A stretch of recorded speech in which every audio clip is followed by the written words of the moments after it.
So to hear that the majority of advisors out there are only representing 3 annuity products, and typically how they do that is they'll have one that's for immediate income, one that might be for deferred income, and then one that'll be for like a growth play, like a safe growth or protected growth play, fixed indexed annuity generally, or or a MIGA.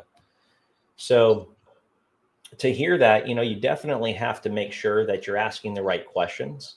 And one of those questions that you can ask is straight up, how many annuity products do you have access to? And can you prove that to me? Yeah. Yeah. It's a great point. And interesting case study where I had somebody call in on our line this week actually and told me, "Hey, Zach, I was suggested this one product." I said, "Okay, well, what are your thoughts about that?" He said, "Well, I'm calling you today."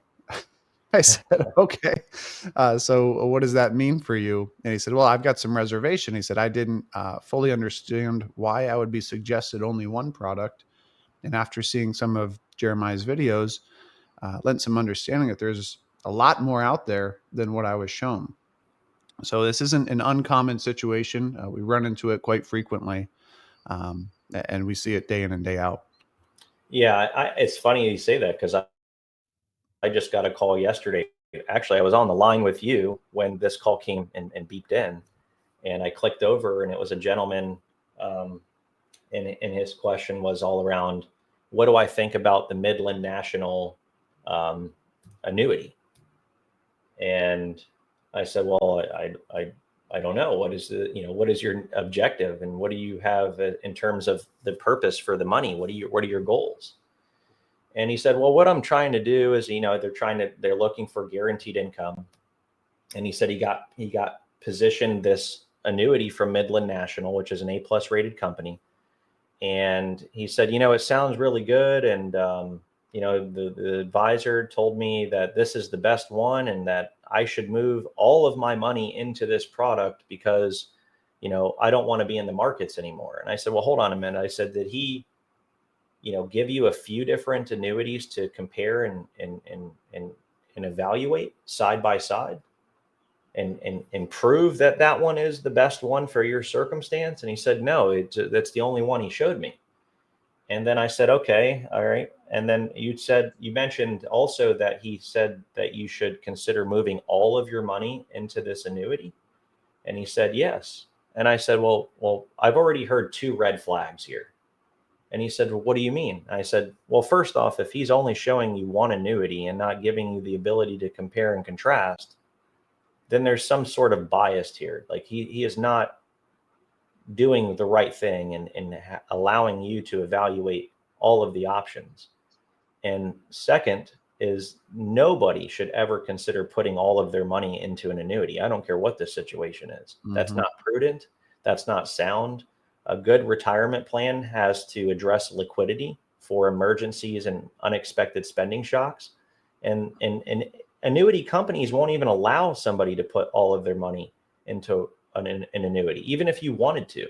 There's a limit of how much of your investable assets can be positioned into an annuity.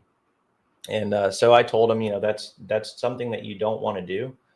And long story short, he wanted to evaluate the entire marketplace, and so we got a meeting with him next week to take a look at, his situation and help him compare all of the annuities to make a good decision. And that's ultimately the most important thing, is to be able to provide the transparency and the education and really give people the ability to make their own decision. I think that's essential to this. This is their retirement, and people want to have a level of confidence that they're making the right decision.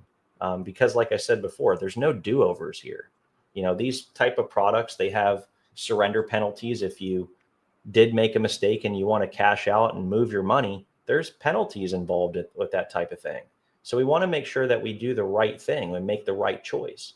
And that takes somebody that can help you evaluate the options, look at them in an unbiased manner, and ultimately, narrate or help you navigate what you're looking at and how to compare and contrast the available options.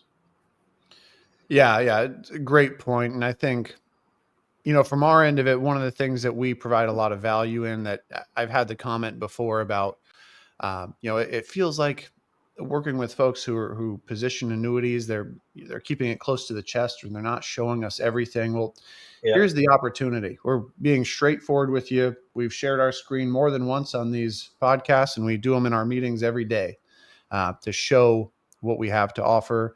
And we're not hiding anything. So transparency being the key. And not only that, when we're looking for the advisor, we want that transparency, but we also want some type of proof to the pudding, or some type of proof to their ability. And I think we do a good job of showing that in our reviews that we have as a company too, not just yourself or myself, but as a whole from our company. Yeah, absolutely. So, it's all about making sure you're working with the right person. They need to be independent. They need to have no allegiance to any company or product. They need to have the education of the marketplace, what's available. And most importantly, is they should have the tools that are needed and necessary to help someone navigate these important decisions. And the tools are going to be, softwares that can rank and sort all of the available annuities on the independent marketplace, and give somebody the ability to compare and contrast all of the features and benefits of each product side by side. And that's the place that I would suggest someone start, is when they're working with an advisor. Ask to see their tools. How are you going to make a recommendation for me? What tools do you use? And I know, Zach, you know a few of the tools that are available, and these are the tools that you should be asking if they have access to. Yeah, yeah. So from our end of it, we use several different tools to get to that final decision. It's not just one. As you've mentioned before, we work with different IMOs. And an IMO is what bridges that relationship with all of the other carriers of which we do business with. So that allows us to branch out to different carriers that not every annuity consultant may have access to.